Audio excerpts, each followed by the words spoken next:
సరే, ఇంక ఏమాత్రం ఆలస్యం చేయకుండా డైరెక్ట్గా టాపిక్లోకి వెళ్ళిపోదాం. ఈనాటి విశ్లేషణకు మీకందరికీ స్వాగతం.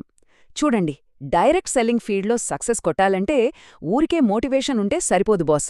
పక్కా స్ట్రాటజీ ఉండాలి, రూల్స్ మీద పర్ఫెక్ట్ గ్రిప్ ఉండాలి.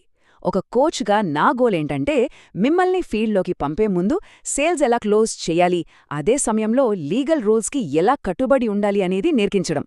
కరెక్ట్ స్ట్రాటజీతో బరిలోకి దిగామంటే ప్రతి సేల్ మన ఖాతాలో పడాల్సిందే. సో ఈరోజు మన ప్లేబుక్ ఎజెండా ఎలా ఉండబోతోందో ఒకసారి ఫాస్ట్గా చూసేద్దాం. 1. ఆట నియమాలు. 2. CPR 2021 బాధ్యతలు. 3.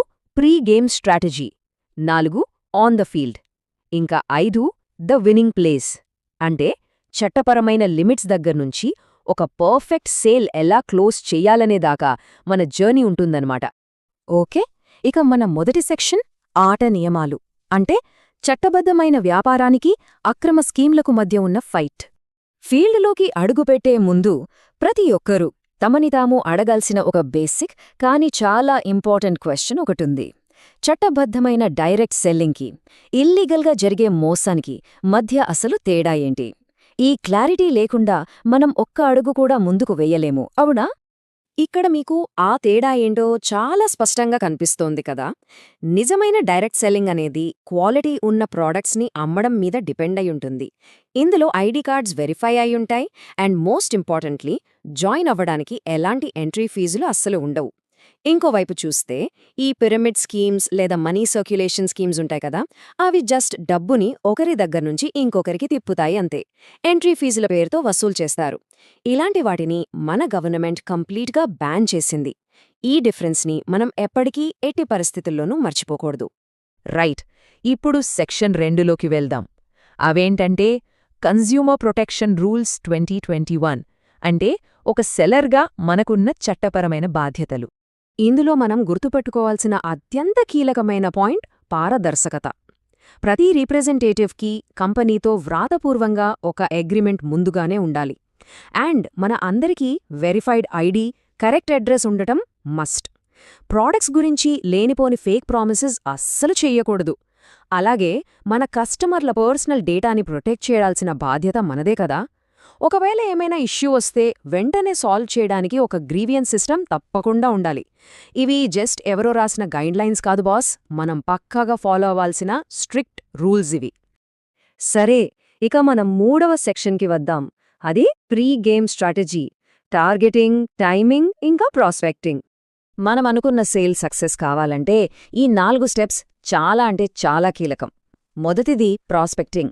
అంటే కస్టమర్ ఫైనాన్షియల్ స్టేటస్ ఏంటి, అసలు వాళ్ళ అవసరమేంటి అనేది ముందుగానే పసిగట్టడం. రెండవది కరెక్ట్ టైం చూసి వాళ్ళని అప్రోచ్ అవ్వడం.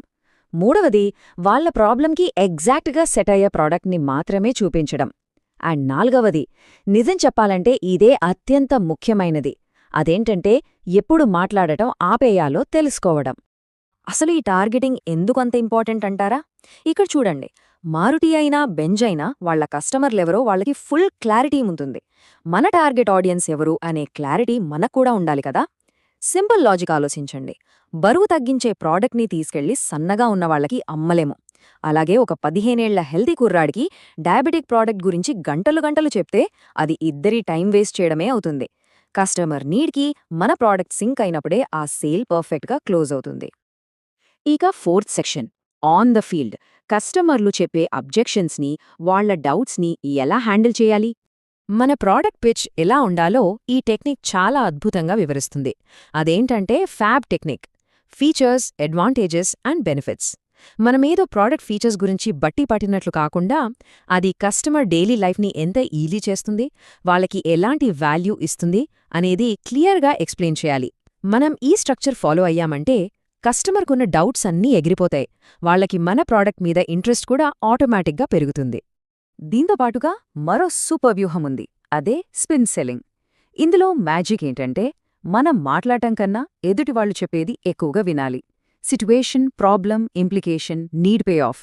అంటే మన ప్రోడక్ట్ని వాళ్లకు అంటగట్టే ముందు కస్టమర్ ప్రస్తుత పరిస్థితి ఏంటి అని అర్థం చేసుకోవడానికి కరెక్ట్ క్వశ్చన్స్ అడగాలి. అసలు వాళ్ల మెయిన్ ప్రాబ్లం ఏంటో కనిపెట్టిన తర్వాతే మన ప్రోడక్ట్ దానికి ఎలా చెక్ పెడుతుందో సొల్యూషన్లా చూపించాలి.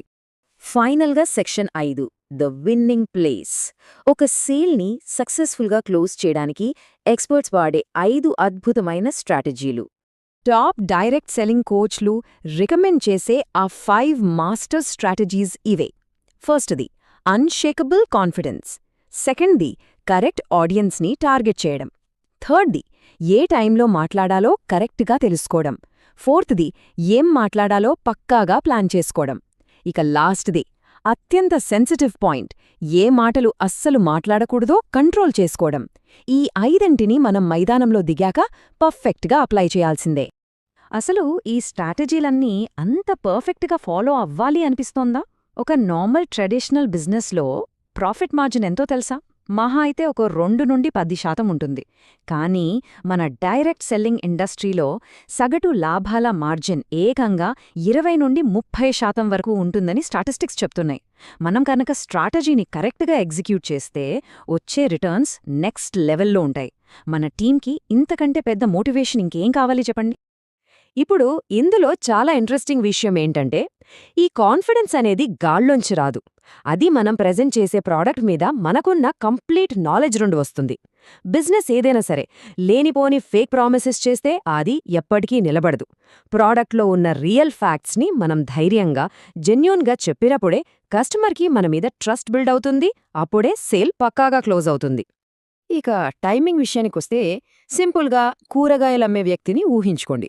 ఉదయం పూట ఫుల్ డిమాండ్ ఉంటుంది కాబట్టి రేటు విషయంలో అతను అస్సలు తగ్గడు. అదే ఈవినింగ్ టైం అయితే సరుకు పాడైపోతుందేమో అన్న అర్జెన్సీతో కొంచెం రేటు తగ్గించైనా క్లోజ్ చేసేస్తాడు. చూసారా, డిమాండ్ని బట్టి, కస్టమర్ అవసరాన్ని బట్టి నెగోషియేషన్ మారిపోతూ ఉంటుంది. మన ఫీల్డులో కూడా అంతే. కస్టమర్ మూడేంటి, వాళ్లకున్న టైమేంటి అనేది చూసుకుని మన అప్రోచ్ని మార్చుకుంటూ ఉండాలి. ఈ కోట్ చూడండి, ప్రతి సేల్స్ పర్సన్ బ్రెయిన్లో ప్రింట్ అయిపోవాల్సిన ఫిలాసఫీ ఇది. మనం మన ప్రెజెంటేషన్ స్టార్ట్ చేయడానికి ముందే ప్రాస్పెక్టింగ్ ద్వారా కస్టమర్ ఫైనాన్షియల్ పొజిషన్, వాళ్ళ రియల్ నీడ్ ఏంటో కరెక్ట్గా పసిగట్టామనుకోండి, ఆ క్షణంలోనే మన మైండ్లో సేల్స్ సగం క్లోజ్ అయిపోయినట్లే. ఎందుకంటే వాళ్ళ అసలైన ప్రాబ్లంకి మన దగ్గర ఉన్న బెస్ట్ సొల్యూషన్ని మాత్రమే అప్పుడు మనం ఫోకస్ చేసి చెప్తాం కాబట్టి. ఇక లాస్ట్ బట్ నాట్ లీస్ట్, వ్యూహాలు 4 మరియు 5. ఒక 10,000 రూపాయల బడ్జెట్ ఉన్న వ్యక్తికి తీసుకెళ్లి ₹1,00,000 ప్రోడక్ట్ అమ్మాలని ట్రై చేయకూడదు. వాళ్ల కెపాసిటీకి తగ్గ ప్రోడక్ట్ ఇవ్వాలి. అన్నిటికంటే ముఖ్యమైన పాయింట్, అన్నీ మనమే మాట్లాడేకూడదు. ఆపర్చునిటీ గురించి చెప్పాక వాళ్ళకి కూడా కొంచెం ఆలోచించుకోవడానికి స్పేస్ ఇవ్వాలి. అతిగా మాట్లాడితే చేతిదాకా వచ్చిన సేల్ జారిపోయే ప్రమాదముంది. ఒక్కోసారి సైలెన్స్ కూడా చాలా పవర్ఫుల్ సేల్స్ టూల్ లాగా పనిచేస్తుంది తెలుసా. సో చివరగా మన ముందున్న బిగ్గెస్ట్ ఛాలెంజ్ ఇదే.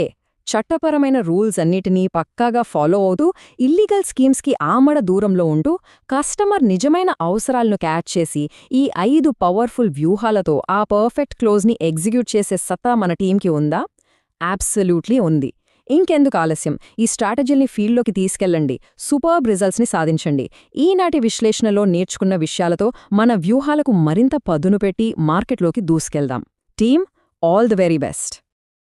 ఈ వీడియో మీకు నచ్చితే తప్పకుండా లైక్ చేయండి. ఇలాంటి మోటివేషన్ అండ్ సక్సెస్ వీడియోస్ కోసం మా ఛానల్ని సబ్స్క్రైబ్ చేసుకోండి. మీ ఫ్రెండ్స్ అండ్ టీమ్ మెంబర్స్కి షేర్ చేయండి. పూర్తి వివరాల కోసం స్క్రీన్పై కనిపించే నంబర్ను సంప్రదించండి.